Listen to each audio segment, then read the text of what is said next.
Ivanka Trump called Steve Bannon a single quote king liar over White House leaks, former advisor to president claims. Steve Bannon has issued an excoriating attack on Donald Trump's family by dubbing his daughter Ivanka the Queen of Leaks and calling her husband Jared Kushner immature. Mr Bannon, a former Trump campaign chief and White House aide, said Ivanka Trump was a fount of bad advice during the election and once called him an king liar.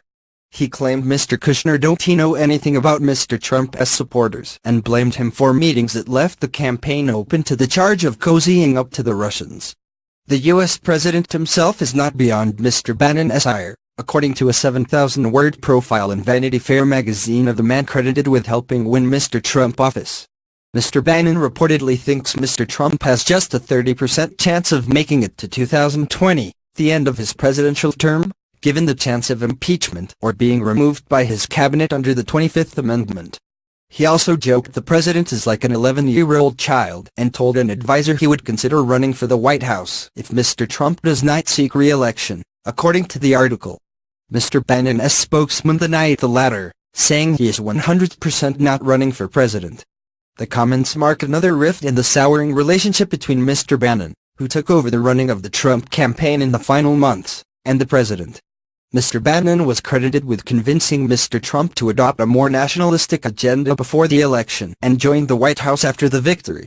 However, he left the Trump administration in August after a bitter feud with other aides and returned to Breitbart News, the hard-right news website of which he is executive chairman, allowing Vanity Fair to join him on a speaking tour to Asia for his first major profile since leaving the White House. Mr. Bannon does little to disguise his frustration with other aides.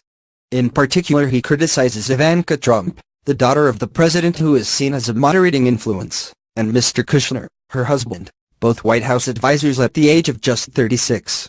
He don't know anything about the hobbits or the deplorables, Mr. Bannon said of Mr. Kushner, referring to the nickname for Mr. Trump's supporters. The railhead of all bad decisions is the same railhead, Ivanka. He recalls a meeting designed to bring peace between the aides earlier this year, when Miss Trump accused him of leaking in front of her father. She is the Queen of Leaks, Mr. Bannon replied. You're king liar. She reportedly hit back. Mr. Bannon also appears to blame Mr. Kushner's meetings with Russian figures during the campaign for leaving Mr. Trump open to criticism. An investigation into Russian links has dug at his presidency. He is taking meetings with Russians to get additional stuff. This tells you everything about Jared, Mr. Bannon said. They were looking for the picture of Hillary Clinton taking the bag of cash from Putin. That's his maturity level. Abby Lowell, Mr. Kushner's lawyer, responded, Steve Bannon may regret not being in the White House anymore, but that is not an excuse for him peddling false stories about Jared or anyone else. Mr. Bannon is also critical of Mr. Trump, despite pledging support for his agenda, not least on the decision to fire James Comey, the FBI director. It is the dumbest political decision in modern political history, bar none. A self-inflicted wound of massive proportions, Mr. Bannon said. A White House official responded, especially in light of recent news, for the country, the president's best decision was firing James Comey. His second best decision was firing Steve Bannon, bar none.